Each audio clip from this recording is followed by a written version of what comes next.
Hello, my name is Courtney Fletcher and this is my Technology Infused Assessment for Family Literacy.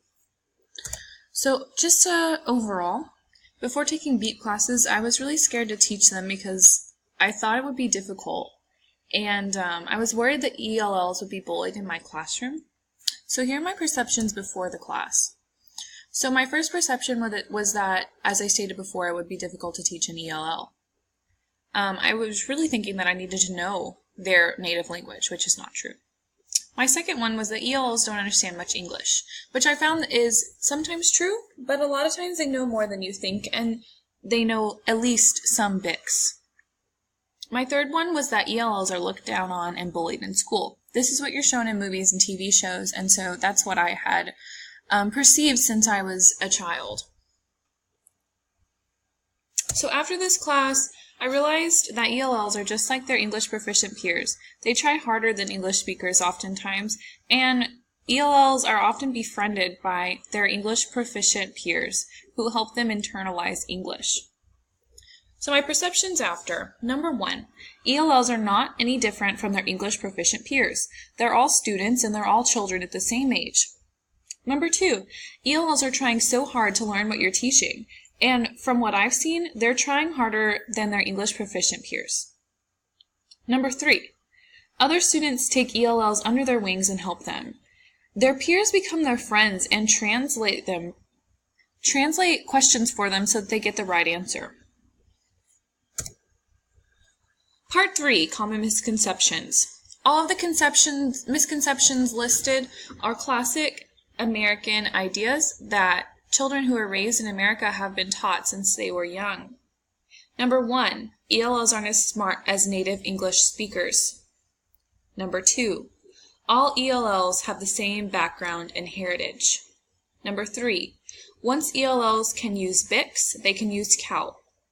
BICs is known as the playground language. So for adults learning English, this would be basic directions: where's the bathroom? Where can I find food? Very simple things. CALP is academic language that is only taught in the classroom setting. So if an ELL knows BICs, that does not mean that they can use CALPs. Number 4, parents of ELLs do not speak English. And number 5, ELLs are fluent in their native language. Part 4, concepts and theories. My first concept and theory is the common underlying proficiency by Cummins. Once a child has access to knowledge in one language, they do not need to relearn it in a new language. This was surprising to me because in my past experience trying to learn Spanish, I was very overwhelmed thinking that I needed to know all of these different things when I could have taken concepts from English and put them towards Spanish. Number 2 is the quadrant theory. The context for... Let me restart. This is very helpful for beginner, intermediate, and advanced English learners to understand where you need to be keeping your strategies and keeping the things that you're doing with them.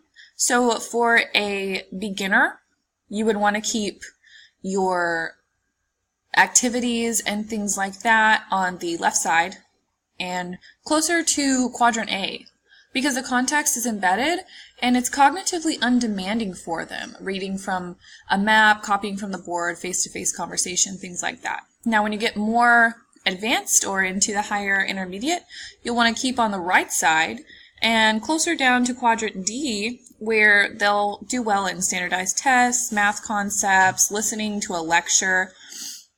So it's very good for a teacher to keep in mind when you have ELLs in your classroom. Number 3 is the effective filter hypothesis. The acquisition of a second language can be inhibited by the student feeling certain emotions such as anxiety, fear, boredom, sadness, etc. There are many different strategies to help this problem, including supporting self-esteem and using content that interests the student. Number 4 is the direct method. This is where students are immersed in the target language in order to better learn it. So this was used with the French language, and it worked very well. This is not something that I would use in my classroom because it's not very common. It is with the dual language program, but I would not be in a dual language classroom. I just thought this was very interesting, and it was a neat story behind it, which is why I included it. Number 5 is the acquisition learning hypothesis. Krashen states that there are 2 ways for learners to internalize language. The first is by subconsciously obtaining it, such as our native language, and the second is by studying and formally learning a language. So we didn't really think about learning our first language. We had to focus on tweaking it for it to be better, but when you have to learn a second language, you have to really consciously understand it, study it, learn it. Not like we did when we learned our very first language. So this is important to keep in mind when you're teaching an ELL. So part 5, the last part, is my takeaways from this experience. Some do's would be do treat ELLs like their English proficient peers because they're all children. Number 2, pay attention to their proficiency levels in order to better help them. Use the quadrant theory. Use that graphic in order to help them. Number 3, give ELLs extra time for assignments and responses. They need some extra time to translate, to understand what it's asking them. Number 4, bolster their self-esteem and confidence.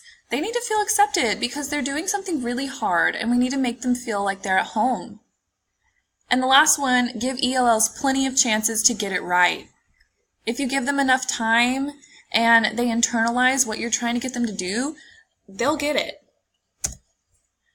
As far as don'ts, don't assume that an ELL has a learning disability or needs to be in SPED classes. I'm very passionate about this because we have so many students who are not special needs that are in SPED classes because they do not understand English to the level that the school wants them to. That means false referrals, students being held back because they don't understand English as well when they have so much potential, they just need to translate it into English. Number 2, don't forget that an ELL can show potential in many different ways. So just because they don't do well on a standardized test or an assessment in the classroom doesn't mean that they don't have potential or they're not showing progress. You may need to try some different things that would click with them better. Number 3, don't support early exits from ESL programs. Studies have shown that it takes 5 to almost 7 years to truly internalize and understand a language. So why would we support early exits from a 3-year ESL program? They're going to get back into the mainstream classroom and sink. Number 4, don't assume that a silent period means the child is struggling. Every child goes through a little silent period somewhere, but especially ELLs, because they're trying to do such a hard task and understand something that their peers aren't having to do. So we need to understand that that doesn't mean that they need extra help. Number 5, do not give ELLs a free pass on assignments because of their proficiency level. They still need to be held up to the same standards as their peers, but definitely give them extra time to complete their work. So that is my project. I hope you enjoyed it. It's been a great year, and I've learned a whole lot from this class. And here are my resources: 5 journal, 2 book. Thank you.